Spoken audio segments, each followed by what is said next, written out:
ये आपके दैनिक जागरण का आज का संपादकीय पाठ है। देखिए, संपादकीय पाठ ये आर्टिकल एडिटोरियल आपको प्रीलिम्स में, मुख्य परीक्षा में और इंटरव्यू में हर जगह मदद पहुंचाते हैं। चाहे आप लोग सिविल सर्विस एग्जाम की तैयारी कर रहे हो या स्टेट पीसीएस एग्जाम की तैयारी कर रहे हो, और यहाँ से एक सामान्य जानकारी भी आप लोगों को मिलती है, तो आप लोग जरूर पढ़ा करिएगा। पाकिस्तानी सेना है आतंक की जड़।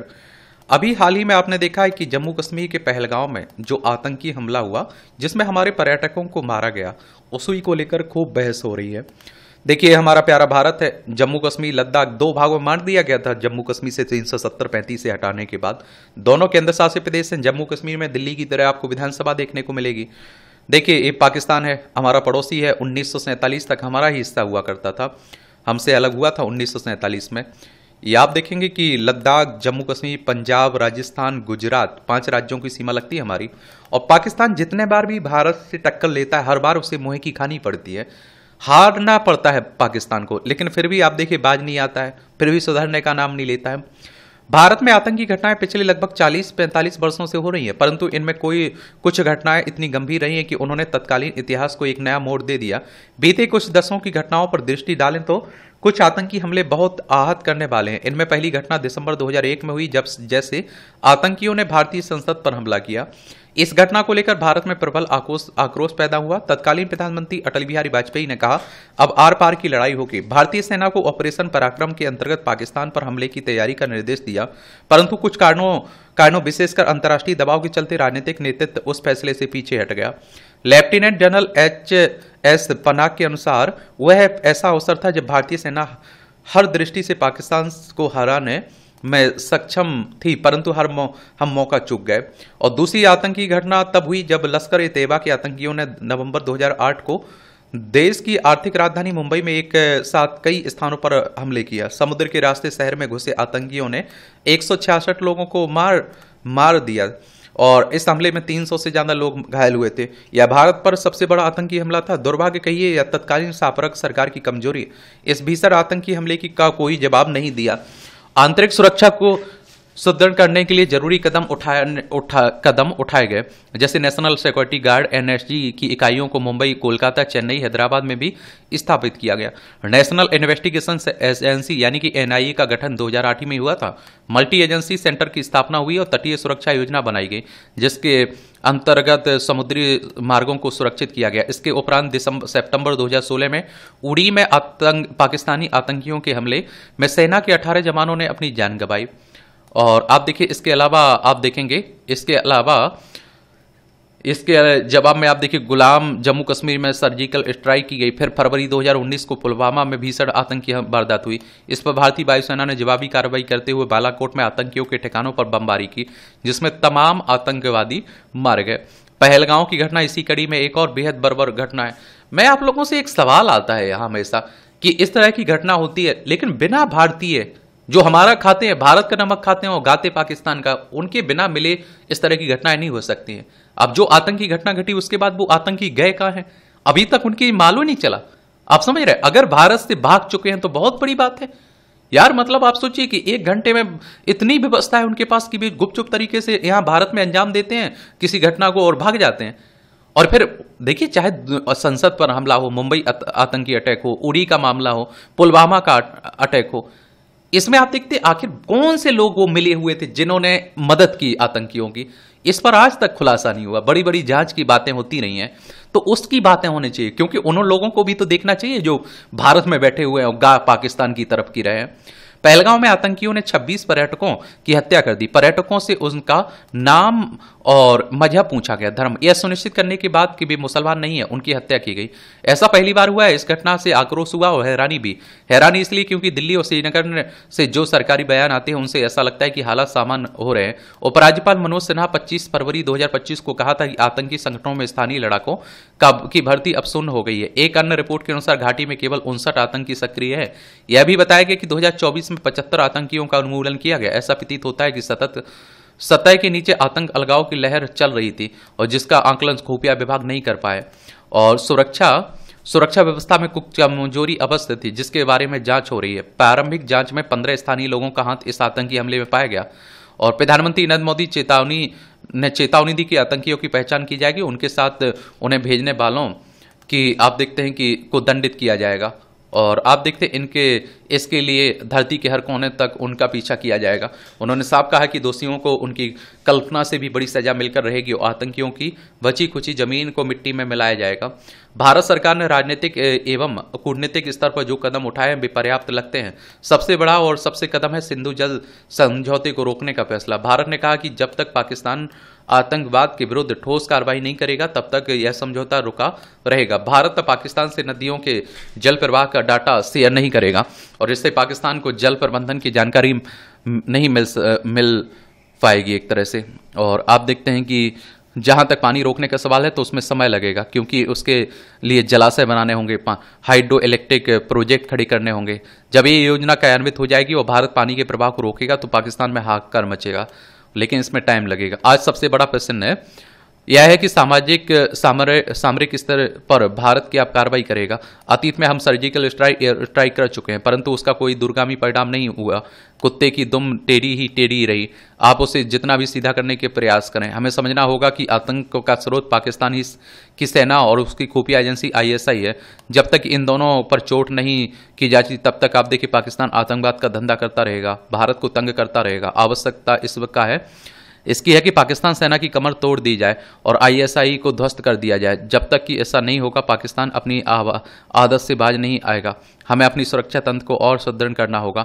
सीमा की सुरक्षा और गोपनीयता आप देखिए सूचनाओं को एकत्रित करने और खतरा होने पर आप देखते हैं सुरक्षा बलों द्वारा तत्कालिक कार्रवाई, इन सभी में सुधार अपेक्षित है। अब हमें हर स्तर पर चेत जाना चाहिए, क्योंकि आप देखिए पानी सिर के ऊपर चला गया है और उम्मीद है कि इस बार भारत सही मायनों में पराक्रम दिखाएगा। कागज पर नहीं, संसद में भाषण देकर नहीं, बल्कि वास्तव में। अब पाकिस्तान के कब्जे वाले कश्मीर को भी वापस लेने का समय आ गया है। पाकिस्तान के कुछ नेता बार बार परमाणु बम के इस्तेमाल की धमकी देते हैं। पाकिस्तान को पता होना चाहिए कि भारत तो परमाणु बम की विभीषिका झेल लेगा, परंतु उसका अस्तित्व ही मिट जाएगा। लेखक सीमा सुरक्षा बल एवं उत्तर प्रदेश पुलिस के महानिदेशक रहे हैं, इनके द्वारा यह आर्टिकल लिखा गया है। आप लोग क्या सोचते हैं? प्रकाश सिंह के द्वारा। और देखिए पर्यटन क्षेत्र हमारी अर्थव्यवस्था में बड़ा योगदान देता है, जम्मू कश्मीर की अर्थव्यवस्था में बड़ा योगदान देता है। बहुत सारे लोगों को आप देखते हैं रोजगार मिलता है। अब जब से ये घटना हुई है बहुत सारे लोग आप देखते हैं कि अपना टिकट कैंसिल करवा रहे हैं और देखिए जान गई है तो लोग डरेंगे भैया, सबको अपनी जान प्यारी होती है, समझ रहे हैं। बाकी देखते हैं क्या होता है। भाषा की मर्यादा भूलने वालों को सबक। पिछले दिनों सर्वोच्च न्यायालय यानी कि किसकी सुप्रीम कोर्ट की बात हो रही है, संविधान के अनुच्छेद 124 के तहत सुप्रीम कोर्ट की स्थापना की बात की गई। 28 जनवरी 1950 में स्थापना हुई थी।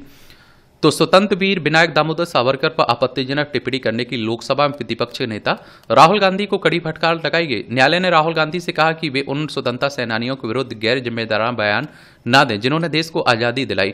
यदि वे भविष्य में ऐसा कोई वक्तव्य देंगे तो न्यायालय स्वतः संज्ञान लेती हुए उनके विरुद्ध कार्रवाई करेगा।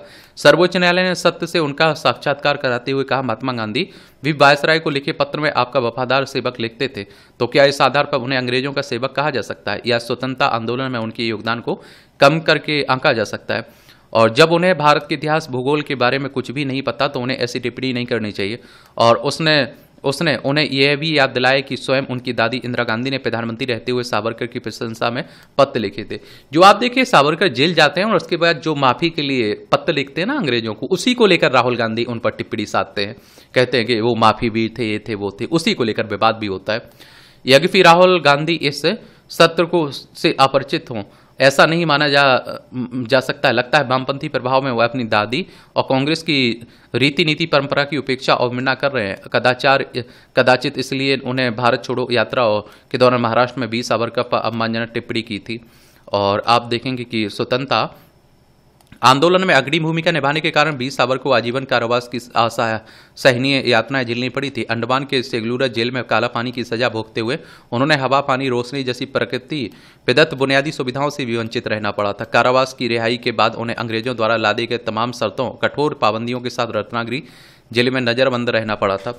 यह आक्रमण कारण नहीं, स्वतंत्रता आंदोलन में भाग लेने वाले तत्कालीन बड़े नेताओं में उनका बड़ा सम्मान था। गांधी जी और अम्बेडकर उनके अस्वस्थता उन्मूलन और अछूतोद्धार की नीतियों के से प्रभावित थे। मदन लाल ढींगरा सचिंद्र नाथ सन्याल और रोशन सिंह, राजेंद्र लाहिड़ी जैसे अनेक देशभक्तों ने भी उनके विचारों से किसी न किसी स्तर पर प्रेरणा ग्रहण की। अपनी तार्किकता, दूरदर्शिता और लेखकीय सक्रियता के कारण भी सावरकर देशवासियों को प्रेरित करते हैं। इसी कारण तत्कालीन प्रधानमंत्री इंदिरा गांधी ने भी सावरकर के निधन के पश्चात 1966 में अपने शोक संदेश में कहा था, विनायक दामोदर सावरकर समकालीन भारत के महान नेता थे जिनका नाम साहस और देशभक्ति की प्रेरणा देता है। वह महान क्रांतिकारी के सांचे में ढले ऐसे व्यक्तित्व थे जिनसे अनेक लोगों ने प्रेरणा ली। उन्होंने 20 मई 1980 को सावरकर राष्ट्रीय स्मारक के सचिव पंडित वाकले को लिखे पत्र में कहा था, वीर सावरकर का ब्रिटिश सरकार के विरुद्ध मजबूत प्रतिरोध हमारी स्वतंत्रता आंदोलन के लिए बहुत अहम है। इंदिरा गांधी ने सावरकर की स्मृति सम्मान में 1970 में डाक टिकट भी जारी किया। अपने निजी खाते में सावरकर ट्रस्ट को 11,000 रुपये दान दिए। 1983 में सूचना और प्रसारण मंत्रालय के फिल्म डिवीजन ऑफ इंडिया को सावरकर के जीवन पर एक डॉक्यूमेंट्री फिल्म बनाने का आदेश भी दिया। और आप देखेंगे कि वस्तुतः राहुल गांधी एवं आज के अन्य नेताओं को स्वतंत्रता सेनानी, अन्य महापुरुषों पर बोलते हुए यह समझना होगा कि ब्रिटिश शासन के विरुद्ध स्वतंत्रता की लड़ाई किसी एक व्यक्ति ने नहीं बल्कि सबने एकजुट होकर लड़ी थी। जाति, भाषा, प्रांत, पंथ, मजहब, संप्रदाय जैसे विभेदकारी तत्वों से परे सभी स्वतंत्रता सेनानियों ने मिलजुल कर एक ही लक्ष्य के लिए काम किया था, देश की स्वतंत्रता में अपने अपने ढंग से योगदान दिया। यह भी उल्लेखनीय है कि हाल में दिल्ली हाईकोर्ट, जिला न्यायालय द्वारा मानहानि से जुड़े अलग अलग मामलों में दिए गए फैसले हमें बेतुके बयानों और बेबुनियादी आरोपों के प्रति सजग करते हैं। एक तरह से क्या करते हैं, सजग करते हैं। और आप देखिए, दिल्ली हाईकोर्ट ने केंद्रीय मंत्री हरदीप पुरी की पत्नी और पूर्व राजनयिक लक्ष्मीपुरी पर मिथ्या आरोप लगाने से संबंधित मानहानि के एक मामले में तृणमूल कांग्रेस के राज्यसभा सदस्य साकेत गोखले का वेतन संबंध अटैच करने का निर्देश दिया। जुर्माने की कुल राशि 50 लाख रुपए जमा होने तक गोखले का वेतन अटैच रहेगा। मानहानि से जुड़ा दूसरा प्रकरण नर्मदा बचाओ आंदोलन की नेता मेधा पाटकर का सन 2000 में Gujarat NGO national council for civil liberties के तत्कालीन अध्यक्ष और दिल्ली वर्तमान उपराज्यपाल विनय सक्सेना को अपशब्द बोलने और भ्रष्टाचारी बताए जाने का है। मानहानि में के इस मामले में अदालत ने मेधा को दोषी पाया, और मतभेद एवं असहमति अपनी जगह रहे, पर अच्छा होगा यदि जिम्मेदारी पदों पर बैठे लोगों बेतुके बयानों, अनर्गल आरोपों से बचें। सार्वजनिक जीवन में शिष्ट आचरण एवं भाषा की मर्यादा की अपनी महत्ता होती है। सार्वजनिक जीवन में सब सक्रिय लोगों को यह भी समझना होगा कि किसी स्वतंत्रता सेनानी, महापुरुष या फिर अन्य किसी व्यक्ति की रीति नीति से असहमति होने का यह अर्थ नहीं होता है कि आलोचना के बहाने उसका अपमान किया जाए और उसे नीचा दिखाया जाए। आलोचना एवं अपमान करने में अंतर होता है, यह किसी की को भूलना नहीं चाहिए। देख रहे हैं, लेखक शिक्षाविद हैं, इनका नाम है प्रणव कुमार, इनके द्वारा यह आर्टिकल लिखा गया है। देखिए, मौन और मुस्कान, ये मुस्कान की बात नहीं हो रही जिसने वो ड्रम में भर दिया था, ये अलग ही बात हो रही। जीवन जब परमात्मा का दिया उपहार तो इसे जीना किसी कला से कम नहीं है।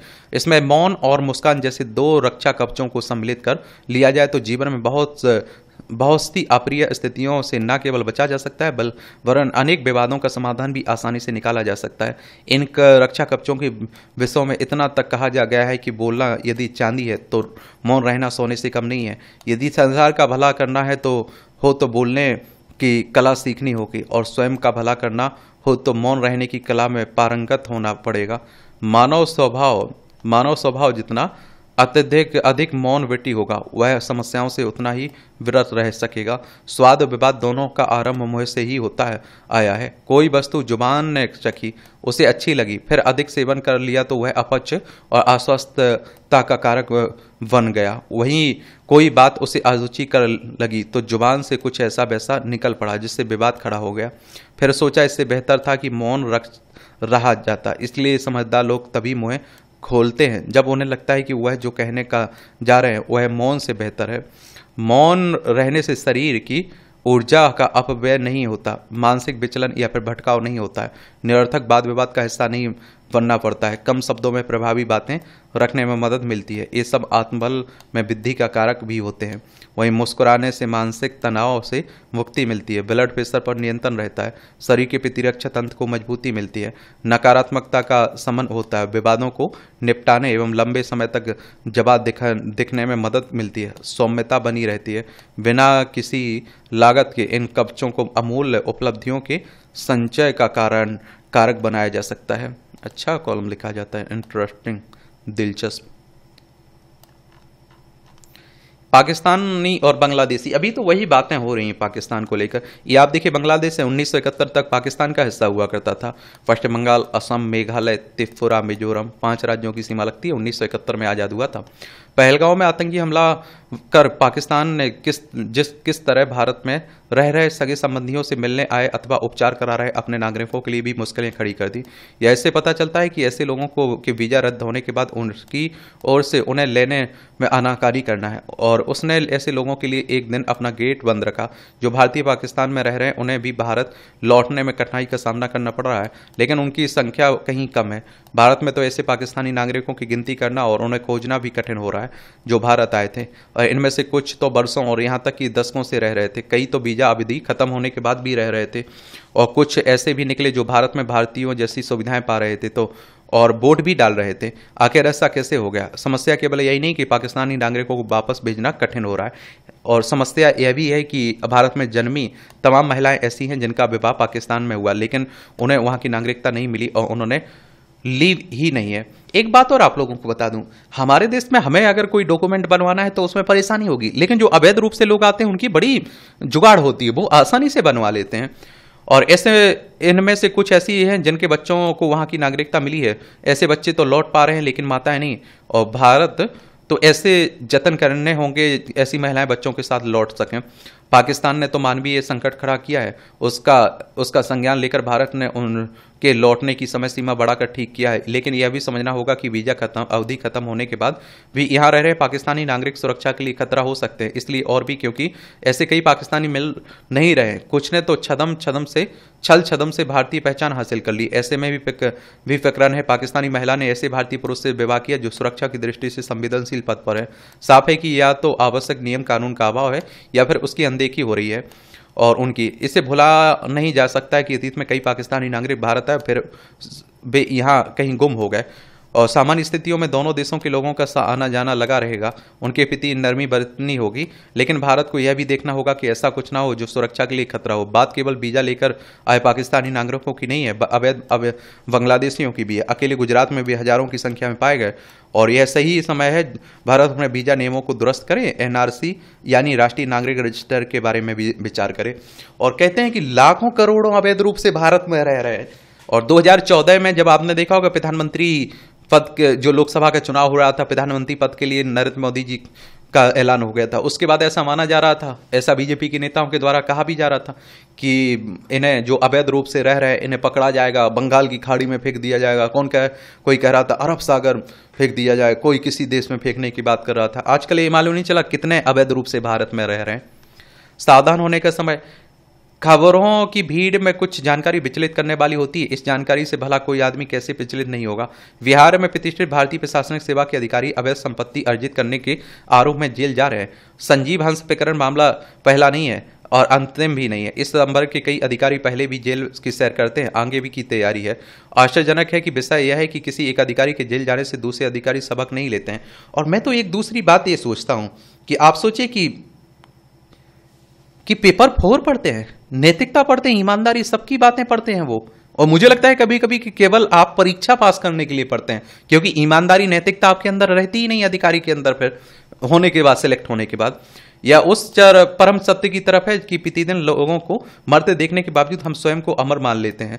हमें इस संवर्ग के उन अधिकारियों को याद करना चाहिए अवकाश ग्रहण कर वर्षों के बाद भी लोग जिनके अच्छे कर्मों की चर्चा करते हैं। कुछ साल पहले तक भारतीय प्रशासनिक सेवा के एकाध अधिकारी के बारे में नकारात्मक सूचनाएं आती थी, लेकिन हाल के दिनों में इस तरह की सूचनाओं की बाढ़ आ गई है। लगती है कि बाढ़ आ गई लगती है। गलत ढंग से संपत्ति अर्जित करने वाले अधिकारी एक क्षण के लिए विचार करें कि जेल जाने के बाद उनके स्वजन शुभचिंतकों के दिल पर क्या बीतती होगी, जो सर्वोच्च सेवा में चयन के समय आहत हुए थे।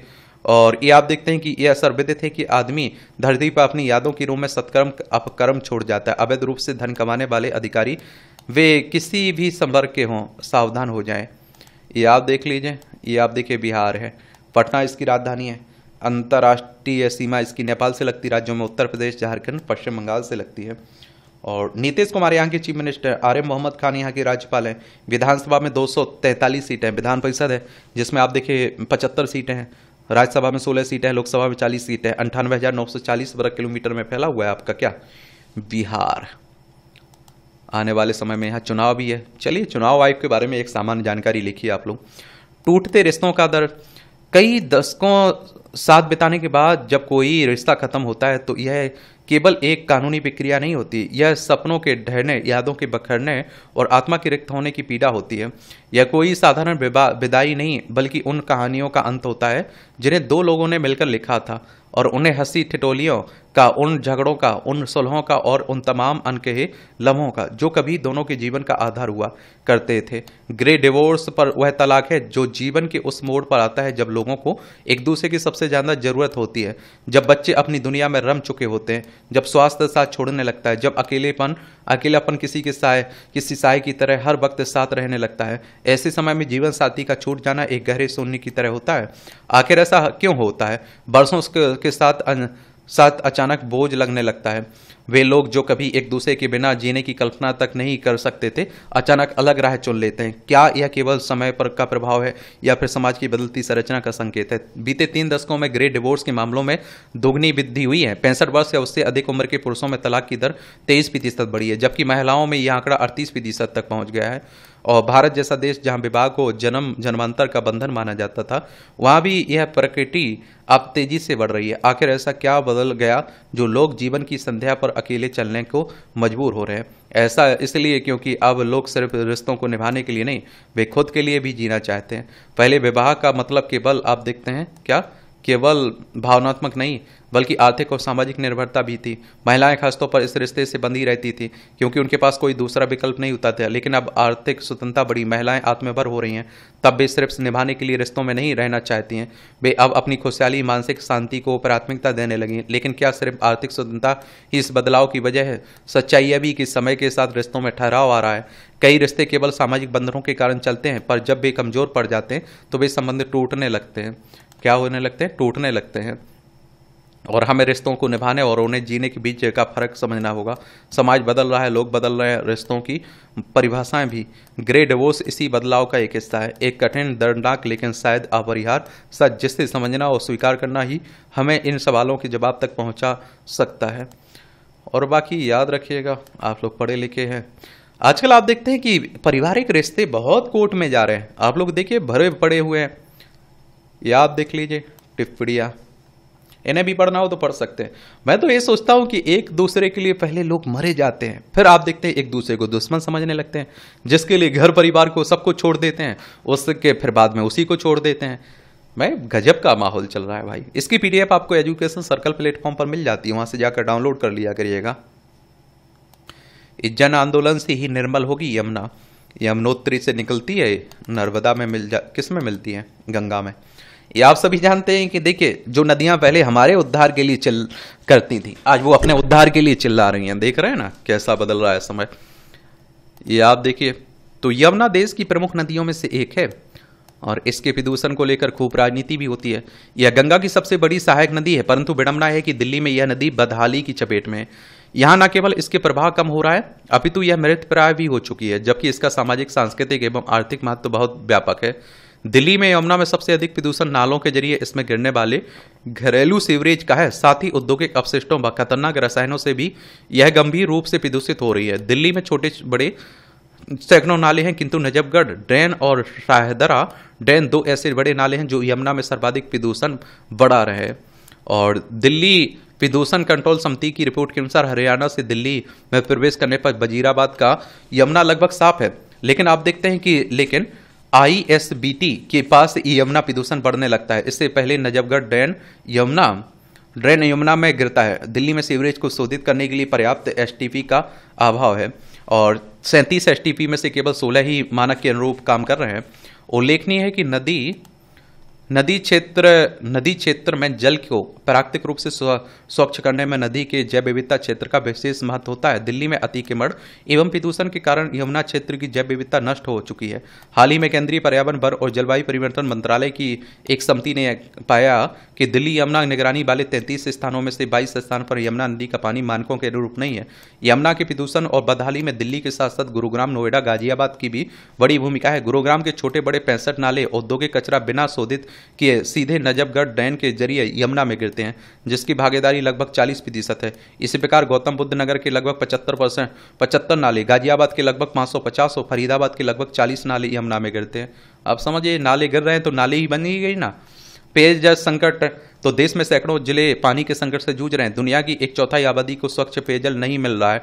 विगत दिनों वर्ल्ड रिसोर्सेस इंस्टीट्यूट के एक अध्ययन में गंभीर जल संकट वाले 16 देशों की सूची में भारत 13वें स्थान पर है, क्योंकि भारत विश्व का सर्वाधिक जनसंख्या वाला देश है।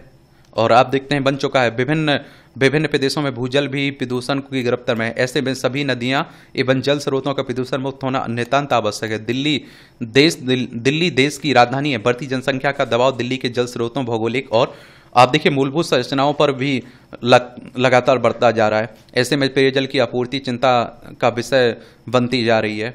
और आप देखिए, ऐसे में विगत कुछ दिनों से यमुना स्वच्छता अभियान को लेकर विभिन्न योजनाओं के समाचार आ रहे हैं। अल्प अवधि, मध्य अवधि और दीर्घ अवधि योजनाएं बनी हैं। 3 वर्ष की इन योजनाओं में जलापूर्ति व्यवस्था को सुधारने के लिए रिसाव व गैर राजस्व जल में कमी लाने के प्रयास, ठोस अपशिष्ट प्रबंधन, सीवरेज प्रबंधन, डेयरी और औद्योगिक अपशिष्ट प्रबंधन, अपशिष्ट जल उपचार अवसंरचना की कमियों को पहचान कर उन्हें दूर करना, नदी के प्रभाव में सुधार, बाढ़ क्षेत्र का संरक्षण, हरित नदी तट का विकास और जागरूकता जैसे कार्य प्रस्तावित है। और यमुना स्वच्छता अभियान की दृष्टि से हमें यमुना जल समझौता 1994 को भी ध्यान में रखकर उसकी पुनः समीक्षा करनी होगी।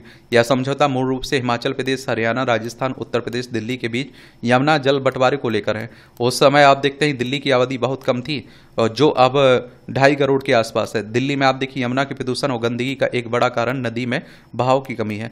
दिल्ली प्रदूषण नियंत्रण समिति की रिपोर्ट में यह भी बताती है कि दिल्ली में यमुना का जल जीवन लगभग समाप्त है।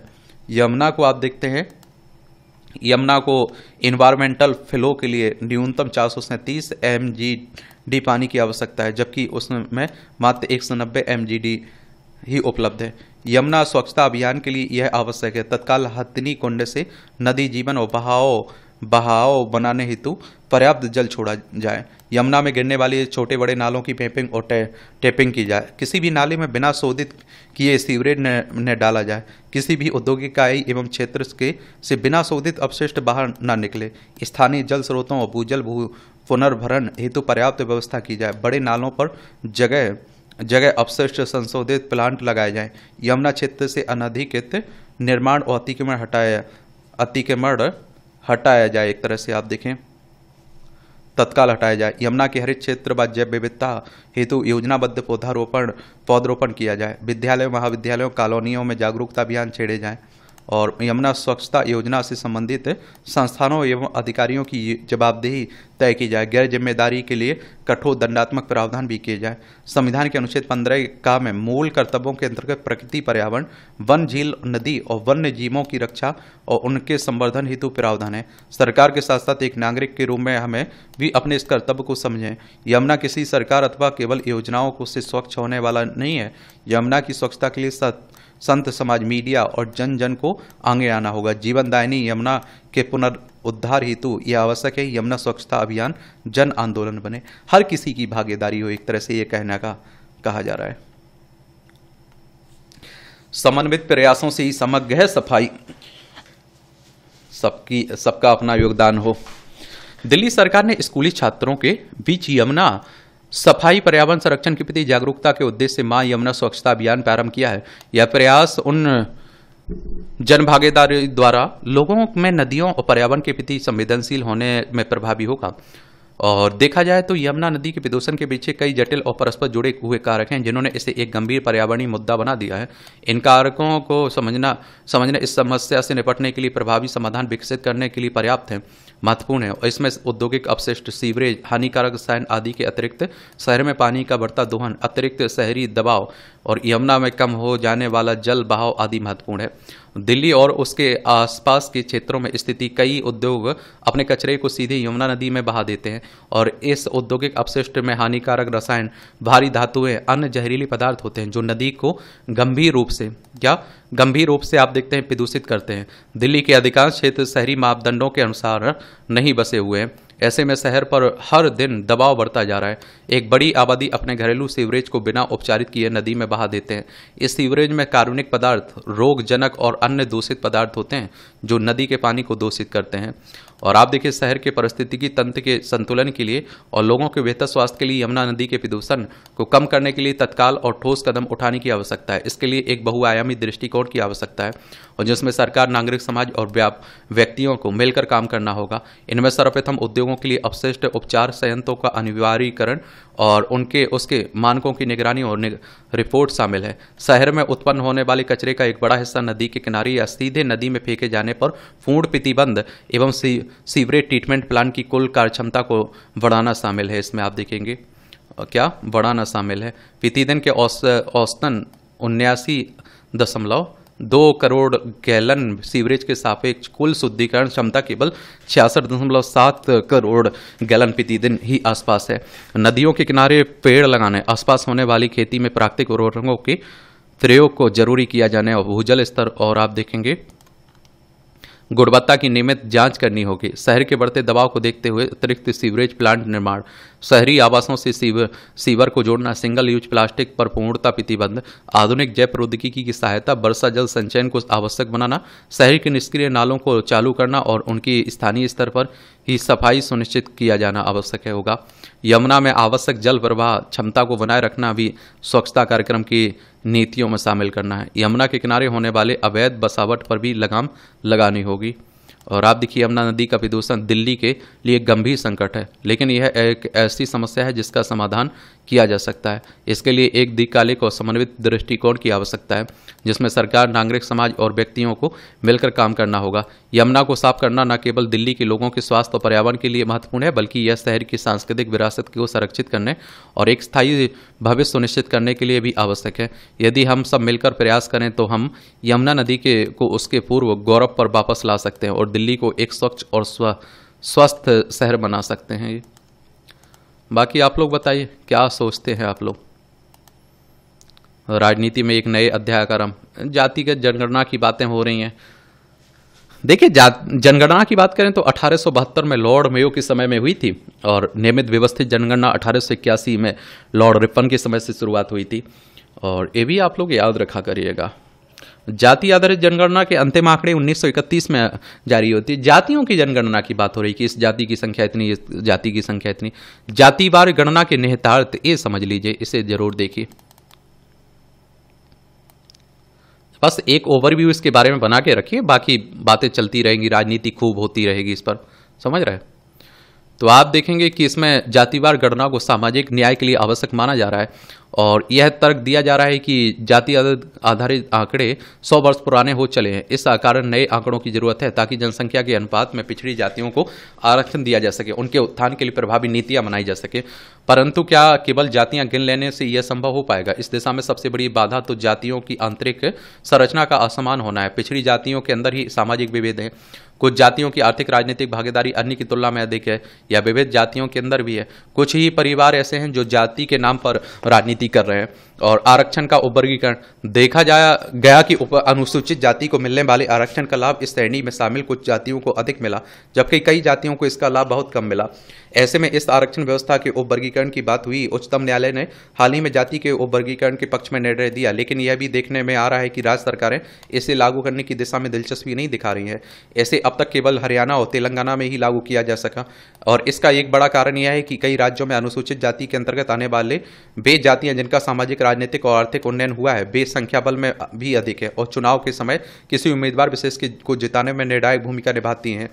और सामंती मूल्यों का सहारा, यह किसी एक ऐसी विडंबना है कि आधुनिक भारत के निर्माण के लिए हम मध्यकालीन पहचान रही जाति को ही आधार बना रहे हैं। आज़ादी के इतने वर्षों बाद भी समग्र एवं सतत विकास की प्रक्रिया को तेज करने के लिए हम आवश्यक आधारभूत चीज़ों की पहचान नहीं कर सके और हमें सामंती मूल्यों का ही सहारा लेना पड़ रहा है। जाति विहीन समाज के निर्माण का सपना देखते देखते आज हम जात पात को भी सामाजिक विकास का आधार बनाने जा रहे हैं। बांटो और राज करो की नीति, ये आप देखते हैं कि भारत में जनगणना शुरू कराने के पीछे अंग्रेजों की बांटो राज करो की नीति जिम्मेदार रही है। वर्ष 1857 की क्रांति में भारतीयों ने एकजुट होकर अंग्रेजों को उखाड़ फेंकने की अपनी ओर से प्रयास किया। दोबारा कोई प्रतिरोध ना हो इसके लिए अंग्रेज सरकार ने उस समय कई उपाय किए थे और भारत, आप देखिए, भारत में होने वाली जनगणना को इन्हीं में से एक उपाय के रूप में माना जाता है। देश वर्ष 1871-72 में जनगणना शुरू की गई। इसके माध्यम से जाति और धर्म आधारित आंकड़ों का इस्तेमाल कर ब्रिटिश सरकार लंबे समय तक समाज को विभाजित करने का खेल करती रही। 1931 तक जनगणना में जातियों की जनसंख्या शामिल की जाती रही है।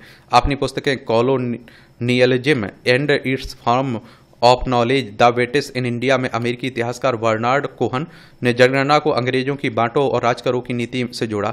वह बताते हैं कि जनगणना न भारतीय समाज को विभाजित करने और बेरोजगार समुदाय के बीच तनाव पैदा करने में महत्वपूर्ण भूमिका निभाई थी, और जातियों की गिनती ने उनकी सामाजिक स्थिति को लेकर प्रतिस्पर्धा बढ़ाई थी। इस कारण जाति व्यवस्था और कठोर होती चली गई। देख रहे हो भैया,